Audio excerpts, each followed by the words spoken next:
अभी कॉमर्स जैसे मेरी 12th स्ट्रीम खत्म हुई थी, 1 साल का टाइम जो था मेरा जिसमें मुझे कॉलेज में एडमिशन लेना था, तो मैंने कॉलेज में एडमिशन ना लेके एक ब्रेक लिया, लाइक टू एक्सप्लोर कि ठीक है मुझे कॉलेज में एडमिशन डायरेक्ट क्यों लूँ। मुझे एक चीज़ हमेशा से थी कि मुझे बिजनेस ही रन करना है एट द एंड। तो मेरे दिमाग में हमेशा एक बिजनेस को लेके बहुत सारे मल्टीपल आइडियाज़ वगैरह चलते रहते थे। आपको समाज में कैसे रहना है, सोसाइटी में किस तरीके से बिहेव करना है, ये सारी चीज़ें एजुकेशन प्रोवाइड करती है। बट मुझे लगता है एजुकेशन को इम्प्लीमेंट करने का एक वे होता है जो कि बहुत लोग वहाँ पे मिस कर देते हैं। वेलकम टू अनदर धमाकेदार episode of podcast with Skillers. And इस एपिसोड में एक इंटरेस्टिंग गेस्ट हमारे साथ में है जिनका नाम भी शिवम है। मैं तो शिवम हूँ और वो भी शिवम है, लेकिन शिवम की जर्नी बड़ी इंस्पायरिंग रही है जो आज मैं बता सकता हूँ आपको, बट मैं शिवम के खुद मुंह से सुनना चाहता हूँ उनकी जर्नी के बारे में, उनके हसल के बारे में एंड कैसे उन्होंने डिजिटल मार्केटिंग की दुनिया में एक मुकाम हासिल किया। तो Shivam, welcome to the podcast Skillers. Thank you so much, sir, first of all, and hello everyone. So sir, like my name is Shivam and मैं स्किल सर्कल में ज्वाइन हुआ था आज से 1 साल पहले। कौन से महीने में ज्वाइन हुए थे आप? मैं जून में, मतलब मैंने काउंसलिंग करवाई थी एंड जुलाई से मेरी क्लासेस स्टार्ट हो गई। Online offline? ऑफलाइन। ओके, कौन से कैंपस में? सीपी। ठीक है, सीपी ब्रांच से मैं कर रहा था। उससे भी पहले जाऊंगा मैं, स्कूल में कैसे थे आप, कहाँ के रहने वाले हैं, थोड़ा इसके बारे में बताइए। मैं रहने वाला बिहार से हूँ। हाँ। एंड क्या है, मैं मतलब मेरा बर्थ जो है बिहार का हुआ है, लेकिन मैं रह हमेशा से दिल्ली में रहा हूँ। स्टार्टिंग मेरी दिल्ली से हुई थी। मैं 1 साल का था तब से दिल्ली में रह रहा हूँ। उसके बाद मेरी प्राइवेट स्कूलिंग ही हो रखी है। मेरे घर के पास संत नगर बुराड़ी में मेरा स्कूल था एंड वहीं से मैंने अपनी 10th वगैरह सारी कंप्लीट करी है। एंड मैं बहुत ही बचपन से एक मिस्चीवियस वाला बच्चा रहा हूँ जो शैतानी वगैरह करता था। बट हाँ, पढ़ाई में भी बहुत अच्छा था, तो टीचर्स पसंद करती थी कि हाँ ठीक है पढ़ने में है, और उसके साथ शरारती तो चलता था। तो शरारती रहा हूँ, उसके ऊपर से मुझे हमेशा नए नए रास्ते और नई नई चीज़ें ट्राई करने का बहुत शौक रहा है। मैं कभी भी एक चूजन पाथ नहीं सिलेक्ट करता हूँ कि जिस पे सब लोग चल रखे हैं मुझे, क्योंकि हमेशा से यही लगता है कि जिस पे सब लोग चल के देख रखे हैं उस पे चलने का क्या मजा। एक नई चीज़, एक नई जर्नी हमेशा अगर डिसाइड करनी तो एक नया रास्ता को चुनना ज़रूरी है। तो मैं हर बारी कुछ नया करने की ट्राई करता था। मैं अपने स्कूल में बचपन से ही मैं अपने सीनियर्स तक को भी, यहाँ तक कि अपने कॉम्पिटिशन्स वगैरह में हेल्प करता था। मैं साइंस लेवल पे अपने स्कूल में गोल्ड। क्या पढ़ाकू टाइप, मतलब एकदम टॉप रैंकर्स में थे? टॉप रैंकर्स में नहीं, मैं बैक बेंचर ही रहा हूँ। अच्छा। बट द थिंग इज, मैं जितना भी टाइम देता था वो प्रॉपर देता था। सो मैं गोल्ड मेडलिस्ट हूँ साइंस में अपने स्कूल में। मैंने स्कूल में गोल्ड मेडल भी जीता हुआ है। नॉट 12th, मैं 6th में रहा हूँ और उसके बाद 9th में मैं रहा था। एक बड़ा डिसीजन आता है स्कूल स्टूडेंट के सामने कि इंजीनियर बनना है या डॉक्टर। आपके सामने क्या आया था? मेरे सामने भी ये क्वेश्चंस था, लाइक इससे पहले, क्योंकि मैं उतना ज़्यादा एक्सपोजर नहीं था वर्ल्ड के साथ कि और कौन कौन से स्ट्रीम्स हैं या करियर ऑप्शंस है, और जो सबसे ज़्यादा यूज़ होने वाले हैं वो यही है कि डॉक्टर बनो, इंजीनियर बनो। राइट। तो उस समय मैं भी बच्चा था तो मैं भी सोचता था मैं इंजीनियर बनना चाहता हूँ। बट द थिंग कि जैसे जैसे बड़ा हुआ, जब चीज़ें समझ में आई, बाहर की दुनिया की और चीज़ें पता चली कि हाँ और भी बहुत सारे ऑप्शंस हैं, देन आई थॉट कि मुझे कुछ नया ट्राई करना चाहिए। डॉक्टर इंजीनियर तो सब बनने के लिए कोशिश कर रहे हैं, सब लोग उस बड़ी मेच्योरिटी आपको स्कूल में आ गई थी? Yes sir. The thing is कि मैं हमेशा से थोड़ा ना शरारती रहा, लेकिन मैं एक सिंसियर भी बच्चा रहा हूँ। लाइक मैं अपने पेरेंट्स की भी बात सारी सुनता था, टीचर्स की भी सुनता था, एंड हमेशा हर एक चीज़ में, करिकुलम में मैं पार्टिसिपेट करता रहता था। एंड लोगों को गाइड करना, टीच करना, ये मुझे बहुत पसंद है। मैं हमेशा से चाहता हूँ कि मैं कभी इंस्पिरेशन बनूँ, सो लोग एक फॉलो कर सकें, उनके लिए एक नया रास्ता खुले। मैं एक उस पर्सनैलिटी को लेके चलना हमेशा से चाहता था, एंड वही मेरा सपना भी रहा है, like to do something new in a new field, in a new way. So वो चीज़ मेरी हमेशा से रही थी, और इसी को मैं परस्यू करने के लिए, मैं जब 10th अपनी पास करता हूँ, मैं 85% के साथ अपने 10th को कंप्लीट किया था। उसके बाद 11th एंड 12th का टाइम था, और 10th में क्या था कि कोरोना चल रहा था, तो हमारे ऑनलाइन ही क्लासेस हो रही थी। एंड क्योंकि कोरोना का टाइम, अगर बात करें तो कोरोना तो अभी 3-4 साल पहले की। हाँ। तो आपकी एज कितनी है? जस्ट मैं अभी लास्ट मंथ में 20 हुआ हूँ। तो पिछले महीने आप 20 साल के हुए हैं। हाँ जी। तो 20 साल की एज तक आप अपनी परफॉर्मेंस मार्केटिंग, जो कि आपने मुझे भी पॉडकास्ट स्टार्ट होने से पहले बताया, एक नौकरी भी कर चुके हैं। बिल्कुल। और अभी अपना खुद की एजेंसी स्टार्ट कर चुके हैं। एब्सोल्युटली। This is phenomenal. मुझे लगता है कि आजकल के यंगस्टर 27 साल 28 साल में भी स्ट्रगल कर रहे होते हैं ये फाइंड आउट करने के लिए उन्हें क्या करना चाहिए। And there is a Shivam right, there is a Shivam जो 20 साल की उम्र में नौकरी भी कर चुके हैं, फिगर आउट कर चुके हैं, जॉब छोड़ भी चुके हैं और अपनी खुद की एजेंसी भी स्टार्ट कर चुके हैं। हैट्स ऑफ टू शिवम, शायद नाम में ही कुछ है हमारे। बट शिवम, ये जो आपने बोला कि क्लास 12th कर लिया आपने, कोविड के टाइम से बड़ी मुश्किल हुई, आप अपनी 11th-12th की जर्नी बता रहे थे। 12th कौन सी स्ट्रीम से पास किया आपने? कॉमर्स स्ट्रीम से। उसके बाद में क्या किया? अभी कॉमर्स जैसे मेरी 12th स्ट्रीम खत्म हुई थी, एक साल का टाइम जो था मेरा जिसमें मुझे कॉलेज में एडमिशन लेना था, सो मैंने कॉलेज में एडमिशन ना लेके एक ब्रेक लिया, लाइक टू एक्सप्लोर कि ठीक है मुझे कॉलेज में एडमिशन डायरेक्ट क्यों लूँ, मैं पहले थोड़ा सा एक्सप्लोर करना चाहता कि और क्या ऑप्शन है। ओके।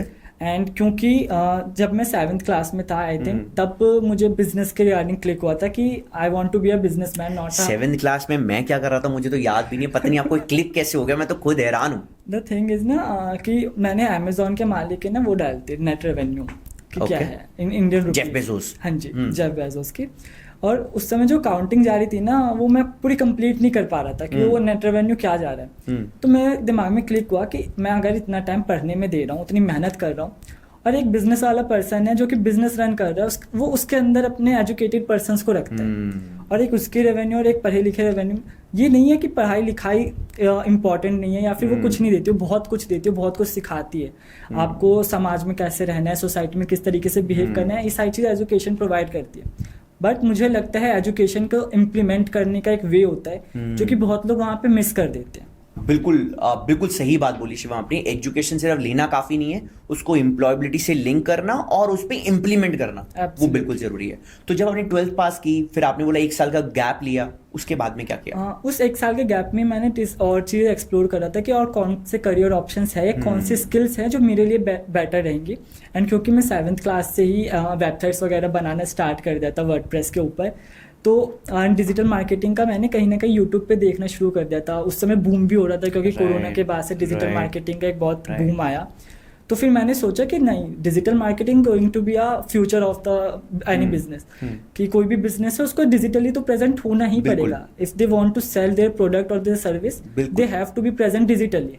क्योंकि अभी के समय में क्या है, हमारे पेरेंट्स थे जिनका टाइम था कि वो लोग टीवी, न्यूज़पेपर, इन सब चीज़ों तक रहते थे। एंड अब यंगस्टर का टाइम आ रहा है, जनरेशन गैप जो हो रही है वो जनरेशन टू जनरेशन अब चेंज हो रही है। तो जनरेशन में चेंज होने की वजह से क्या है कि अब लोग फोन टाइम पे ज़्यादा रहने लग गए, स्क्रीन टाइम बढ़ गया, स्क्रीन टाइम बढ़ चुका है फोन पे, लैपटॉप पे।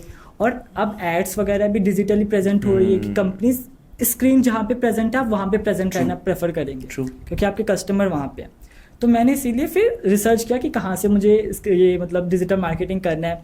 एंड मुझे फिर स्किल सर्कल के बारे में तब पता चला, मैंने एड्स भी देखे थे स्किल सर्कल के, और काफ़ी चीज़ें रिसर्च करने के बाद कि या ठीक है यहाँ से काफ़ी सारे लोग निकले हुए हैं इससे पास्ट में भी। तो मैंने फिर वहाँ से काउंसलिंग्स वगैरह हमारी स्टार्ट हुई थी जून में, और जुलाई में मैंने इनरोल कर लिया था। तो जुलाई से मेरा यहाँ पे स्टार्ट हुआ। एंड जुलाई में इनरोल करने से पहले मैं जॉब ले चुका था परफॉर्मेंस मार्केटिंग में। बट आपको तो ऐड चलानी नहीं आती थी? मैं यूट्यूब से सीख रहा था, बट जब थिंग इज जब मैं जॉब में गया ना तब मुझे समझ में आया कि अभी और बहुत कुछ सीखने के लिए, क्योंकि अब मुझे एक चीज समझ आ रही थी कि डिजिटल मार्केटिंग एक लिमिटेड जगह तक नहीं है, समंदर है। तो मतलब मैं हैरान हूँ, 12वीं पास करके टेक्निकली आपने जॉब ले लिया? हाँ जी। कोई कॉलेज नहीं, कोई पढ़ाई नहीं, कोई डिग्री नहीं? और फिर उसके बाद में जॉब जाने के बाद में पता चला कि भाई ये तो बहुत बड़ी फील्ड है, इसमें घुसने के लिए मुझे प्रोफेशनल ट्रेनिंग या प्रोफेशनल स्किल्स चाहिए। इंटरेस्टिंग। तो प्रोफेशनल ट्रेनिंग के लिए ही फिर मैंने स्किल सर्कल में ज्वाइन किया था। वहाँ पे हमारे ट्रेनर्स बहुत अच्छे मिले जो स्किल्स थे, और उनके तरीका, जो सिखाने का तरीका तो मुझे बहुत अच्छा लगा। उन्होंने एक एक चीज़ पे हमें गाइड किया, किस जगह पे क्या पॉइंट हम लोग मिस कर रहे थे अपनी जॉब में भी, जो मैं मिस करता, तो उसमें मेरी जॉब परफॉर्मेंस भी बहुत अच्छी होती चली गई। सो मुझे वहाँ पे भी जॉब में अप्रेजल्स वगैरह मिलने लग गए थे हमारे कंपनी के। तो साइड में आपने जॉब नहीं छोड़ी थी? नहीं। वाओ, एमडी वगैरह से। तो बहुत से लोग ना कंप्लेन करते हैं कि नहीं मुझे अपस्किलिंग करनी है तो मुझे जॉब छोड़नी पड़ेगी, मुझे करियर छोड़ना पड़ेगा, मुझे अपनी एमबीए की डिग्री छोड़नी पड़ेगी। No need. अगर आप कहीं जॉब कर रहे हैं तो साइड बाय साइड अपस्किलिंग हो सकती है, ये याद रखिएगा। तो आपका जॉब में अप्रेजल होता गया, आप बढ़ते गए। तो आप जॉब किस चीज़ की कर रहे थे? मैं परफॉर्मेंस मार्केटिंग में जॉब कर रहा था। मैं एड्स में करता था कंपनी के लिए, जो कि शरबत एंड हनी की कंपनी थी। ओके। FMCG कंपनी थी, तो मैं उनके लिए एड्स रन करता था, Google ads and Facebook ads. मतलब एक हनी कंपनी भी ऐड चला रही है, एक शरबत कंपनी भी ऐड चला रही है। जी बिल्कुल, यही तो डिजिटल मार्केटिंग की खासियत ही यही है कि आपका कस्टमर जहाँ पे आपको वहाँ पे प्रेजेंट रहना पड़ेगा, आप तभी एक बिजनेस को सस्टेन करके रख सकते। शिवम, जैसे आपने बताया आपकी ये सिर्फ महज 20 साल है। हाँ जी। 20 साल की एज में आपको अपना करियर मिल गया, जो कि बहुत कम लोगों को मिलता है। आपने एक्सप्लोर कर लिया मुझे कहाँ जाना है, आपकी नौकरी भी लग गई और नौकरी में आपको अप्रेजल भी मिल गए। 1 साल बाद हाँ जी। क्या आपने दूसरी नौकरी स्विच की या फिर आपने क्या किया? अब नौकरी करने के बाद मुझे एक चीज़ समझ आ गया था कि अगर, क्योंकि मैं नौकरी करने वाले टाइप का पर्सन हूँ नहीं, अच्छा। मुझे एक चीज़ हमेशा से थी कि मुझे बिजनेस ही रन करना है एट द एंड। तो मेरे दिमाग में हमेशा एक बिजनेस को लेके बहुत सारे मल्टीपल आइडियाज़ वगैरह चलते रहते थे। और अभी मैंने अपनी खुद की एजेंसी स्टार्ट करी अपने पार्टनर के साथ। आपने अब अपनी नौकरी छोड़ दिया? हाँ जी, नौकरी छोड़ दी। तो फैमिली ने कुछ नहीं कहा? फैमिली ने इतना कुछ नहीं कहा, क्योंकि मैं क्या है कि हमेशा से कुछ ना कुछ नया ट्राई करते रहता था, तो फैमिली को भी एक आदत हो गई थी। एंड क्योंकि मैंने प्रूव करके दिखा रखा है, क्योंकि एक चीज़ होती है अगर आपको खुद पे विश्वास है, क्योंकि कभी भी फैमिली भी आप पे तब विश्वास करेगी अगर आपको खुद पे अपने ऊपर सेल्फ बिलीफ है, और वो सेल्फ बिलीफ ही आपकी पावर होती है हमेशा के लिए। तो एक सेल्फ बिलीफ फैमिली ने जब देखा कि हाँ ये ठीक है, ये करना चाहता है, ये उस चीज़ में अपनी मेहनत डाल रहा है, क्योंकि सर बिना कहीं पे अगर आप मेहनत नहीं डाल रहे हो, आप सिर्फ सपने देख रहे हो, आई एग्री, तो वो सपने कभी कामयाब सस्टेनेबल नहीं होंगे। हाँ जी, वो कामयाब नहीं हो सकते। तो उन्होंने मेरी मेहनत देखी, सारी चीज़ें देखी, तो उन्होंने बोला कि ठीक है, चांस लो, काम करो, मेहनत कर रहे हो तो मेहनत करो। और मेरी फैमिली ने मुझे बहुत सपोर्ट किया मेरी जर्नी में, क्योंकि होते हैं सर काफ़ी फैमिली होती है अलग अलग टाइप से, और मैं भी कोई बहुत अच्छी फैमिली से, फाइनेंशियली स्टेबल फैमिली नहीं है, एक नॉर्मल मिडिल क्लास। डर नहीं लगा आपको शिवम जब आप एजेंसी स्टार्ट कर रहे थे, एक मंथली इनकम का जो कंफर्ट है? हाँ जी। आई नो आप 20 साल के, आपके खर्चे शायद उतने नहीं होंगे, ये भी एक बड़ा रीजन है कि लोग कम एज में बड़े रिस्क लेते हैं, लेकिन आपको नहीं लगा कि ये नौकरी चली जाएगी तो मुझे बाद में दिक्कत होगी, ऐसा कुछ नहीं सोचा? Sir risk, I think risk लेने के वजह से ही कभी कोई स्टोरीज बनती है। जो बड़े बड़े लोग बनते हैं या सक्सेसफुल पीपल के हम जो डेफिनेशन सेट कर रखे हैं, वो तभी पॉसिबल है जब आप रिस्क लेंगे। विदाउट रिस्क मुझे नहीं पता है कि आगे के रास्ते में मुझे क्या मिलेगा या नहीं मिलेगा। मैं अपने ऊपर बिलीव कर सकता हूँ, अपने पोटेंशियल को मैं जानता हूँ, क्योंकि कोई भी और मेरे पोटेंशियल को नहीं जानता है। इट्स ओनली मी जिसको पता है कि मैं किस चीज़ में कैपेबल हूँ और क्या चीज़ कर सकता हूँ। हाई रिस्क हाई रिवॉर्ड, मुझे याद आ गया, रिस्क बड़ा है तो रिवॉर्ड बड़ा होगा। तो इस चीज़ को दिमाग में रखते हो आपकी अपनी एजेंसी के बारे में बताइए, आज अपनी एजेंसी में क्या सर्विसेज देते हैं? अभी हम लोग अपनी एजेंसी में website development, performance marketing, social media marketing की सर्विसेज दे रहे हैं। और अभी हमें एजेंसी स्टार्ट करे हुए कुछ टाइम हुआ है, हम लोगों ने क्लाइंट्स भी ऑनबोर्ड करे हैं।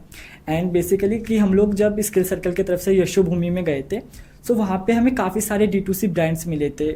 यशोभूमि जहाँ पे एग्जीबिशन होता है, एग्जीबिशन जहाँ पे हुआ था, तो वहाँ पे हमें काफ़ी सारे क्लाइंट्स वगैरह मिले। 150 से 200 लोगों से हम लोगों ने इंटरेक्ट किया। वहाँ पे डिफरेंट ब्रांड्स थे, हम लोगों ने वहाँ पे काउंसलिंग्स वगैरह भी ली थी ब्रांड्स वगैरह के साथ, उनसे इंटरेक्ट करके उनके कार्ड्स लेना, एक नेटवर्किंग, जैसा आप हमेशा हमें गाइड करते हैं कि नेटवर्किंग इज़ वेरी इंपॉर्टेंट। मैं हमेशा से यही समझाता हूँ कि networking is not about giving exchanging of business card, it's about giving values to others. For example, अगर आप किसी एग्जीबिशन में जा रहे हैं और आपने देखा कि वो दूसरी कंपनी बर्गर की एग्जीबिशन लगा रही है, वो बर्गर्स बेचती है, तो आप उसके बिजनेस में कुछ खामियां या कुछ फीडबैक दे सकते हैं जिसकी वजह से आपका एक रिश्ता बन सके, फर्स्ट लेवल ऑफ एंगेजमेंट। उसके बाद में तो डेफिनेटली आप नेटवर्क कर ही लेंगे, बट नेटवर्किंग का पहला स्टेप यही है कि आप किसी की लाइफ में वैल्यू ऐड करें।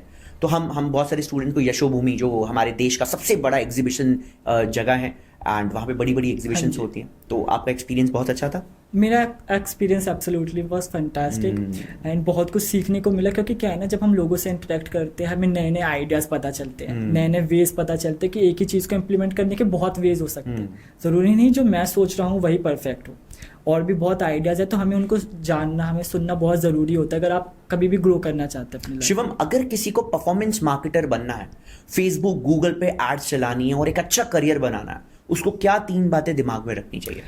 कभी भी अगर आपको एक अच्छा परफॉर्मेंस मार्केटर बनना है ना, आपको हमेशा पहले बिजनेस को समझना आना चाहिए कि आप किस बिजनेस के लिए कहाँ पे ऐड रन करेंगे। क्योंकि बहुत लोगों को जो मैंने देखा है परफॉर्मेंस मार्केटिंग में जाते हैं, वो बिजनेस को समझ नहीं पाते कि असल में बिजनेस की डिमांड क्या है, उनके कस्टमर्स कहाँ पे प्रेजेंट है, क्योंकि हर बिजनेस एक अलग सेक्टर में है, एक अलग सेगमेंट में है, और उनके कस्टमर्स अलग जगह पे है। तो पहला पॉइंट हो गया स्ट्रैटेजी बनाना। Absolutely. कि पहले CPC CPL पे मत जाओ, पहले थोड़ा पीछे जाओ, स्ट्रैटेजी बनाओ। पॉइंट नंबर सेकंड हमेशा होता है, जब आपने स्ट्रैटेजी अपनी बना ली, देन आप एग्जीक्यूशन किस लेवल पे करना चाहते हैं, किस लेवल से आप एग्जीक्यूट करते हुए आप ग्रो करना चाहते हैं, एक वो चीज़ आप प्लानिंग प्रॉपर कर ले एंड एग्जीक्यूशन स्टार्ट करें। क्योंकि बहुत जगह पे क्या होता है ना, एक बहुत ही वो फोमो बना के रखते हैं कि हाँ ठीक है परफॉर्मेंस मार्केटिंग है, अभी ऐड चल रहा और कल से हमें रिजल्ट नहीं। तो ऐसा नहीं होता है। हमेशा आपको ध्यान में ये रखने की ज़रूरत है कि आपके एग्जीक्यूशन के ऊपर डिपेंड करता है कि किस तरीके का डाटा आ रहा है, किस तरीके के डेटा को हम लोग किस तरीके से यूटिलाइज कर रहे हैं। देन हम नेक्स्ट स्टेप की तरफ बनते हैं जहाँ पे हम ब्रांड्स को फिर एक ब्रांडिंग लेवल प्रोवाइड करते हैं, जहाँ पे अवेयरनेस, क्योंकि परफॉर्मेंस मार्केटिंग में स्टेजेस होते हैं, फनल्स होते हैं, एंड उसी फनल्स के हिसाब से कोई भी ब्रांड के लिए एक एड रन हो सकती है। हम ये नहीं कर सकते कि हम किसी फनल के एक स्टेप को क्विट करके डायरेक्ट उसके लास्ट स्टेज पे या फर्स्ट स्टेप पे कितना मुश्किल एक परफॉर्मेंस मार्केटर बनना 2024 या 2025 के अंदर में? मैं ये कहूँगा कि परफॉर्मेंस मार्केटर बनना मुश्किल नहीं है। मुश्किल अभी के समय में कुछ नहीं है, मैं अगर सच बताऊँ तो। इट्स जस्ट अ गेम कि आप उस चीज़ को कितने शिद्दत से करना चाहते हो, कितना बारीकी से आप उस चीज़ पे ध्यान दे रहे हैं, कितने तरीके से आप उसको समझ रहे हैं।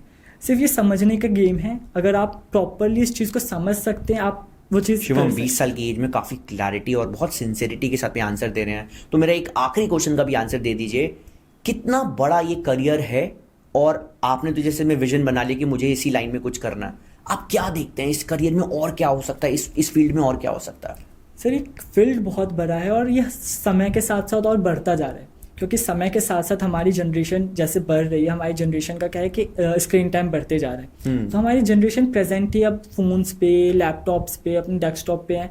एंड क्योंकि वो जनरेशन हमारे कस्टमर्स वहाँ पे प्रेजेंट है, तो बिजनेस की अब रिक्वायरमेंट बन चुकी है कि उन्हें भी वहीं पे प्रेजेंट होना पड़ेगा, तभी एक बिजनेस चल सकता है।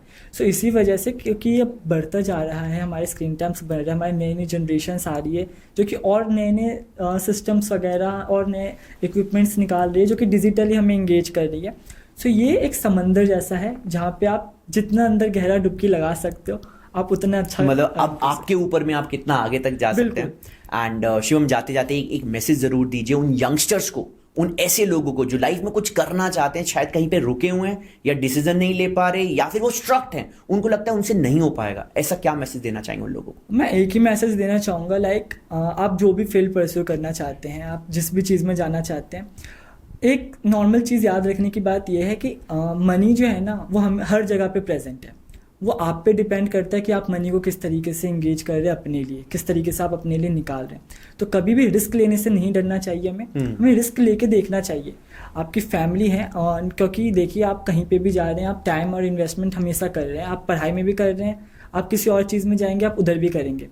सो बेसिक सी चीज़ है कि आप रिस्क लीजिए। फैमिली हैं, उनके भी अपनी, ठीक है कि उनके कंसर्न्स होते हैं कि एक आपका बच्चा है तो वो एक जगह सेटल हो जाए, फैमिली भी बस यही चाहते हैं, हमारे वेलफेयर के लिए बोलते हैं। बट द थिंग इज, वो आपको डिसाइड करना है कि आप क्या करना चाहते हैं। फैमिली अपने पॉइंट ऑफ व्यू से देख रही है, आप अपने पॉइंट ऑफ व्यू को आप अच्छे से जानते हैं। एंड हमेशा आप खुद के लिए आपको स्टैंड लेना पड़ेगा, कोई और स्टैंड नहीं लेगा। शिवम, एक और क्वेश्चन पूछूंगा, उसके बाद में हम इस एपिसोड को यहीं पे एंड करेंगे। हमारे देश में अभी एक सरकारी आंकड़ा आया जो आया हमारे देश की एम्प्लॉयमेंट को लेकर, और ऐसा बोला कि हमारे देश में जो बेरोजगारी लेवल है वो ऑल टाइम हाई हो चुकी है। हमारे देश की जनसंख्या 130 करोड़ है, जिसमें से करीबन 20-30-40 करोड़ लोग बेरोजगार हैं, और ये यंगस्टर्स हैं मेजॉरिटी। और जब और एनालिसिस किया तो पता चला 70% लोग ऐसे हैं या 80% लोग ऐसे हैं जो सरकारी जॉब में लगे हों। तो what's your point on it? जो लोग 5 साल 7 साल सरकारी जॉब पे टाइम वेस्ट कर रहे हैं, उनके लिए अगर आप कोई मैसेज देना चाहें? मैं एक मैसेज ही देना चाहता हूँ कि लाइक गवर्नमेंट हो गई या कोई भी कंट्री हो गई, उसमें हमेशा बिजनेस ही हैं जो कि एम्प्लॉयमेंट लेकर आते हैं। अगर आप हमेशा ये सोचेंगे कि मुझे एम्प्लॉयमेंट या एम्प्लॉय ही बनना है, तो एक बिजनेस कभी जनरेट नहीं होगा, एक नया बिजनेस नहीं निकलेगा, तो कभी भी एक नई एम्प्लॉयमेंट की फील्ड से नहीं निकलेंगी। तो कोशिश करिए, आपका ठीक है, अगर आपके उसमें लग्न है, आपका उसमें जाने की चाहत है, आप ट्राई करिए, लेकिन कभी स्टक मत होइए। क्योंकि बहुत लोग ना स्टक हो जाते हैं, उनका ईगो आ जाता है सामने कि नहीं, मैंने अगर, और फिर उन्हें 7 साल बाद 5 साल बाद दोबारा जीरो से स्टार्ट करना होता है, वो फिर रिग्रेट करते हैं उस चीज़ को लेके। इसीलिए मैं बोल रहा हूँ, अपनी ईगो को साइड करिए।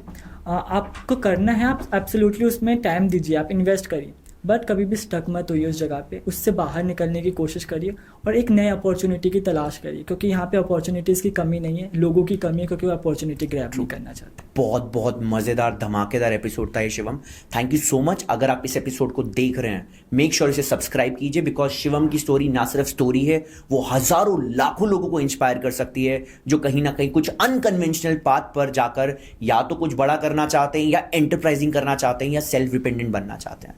Thank you so much for watching this episode. आज ही सब्सक्राइब कीजिए इस चैनल को और मिलते हैं नेक्स्ट एपिसोड में।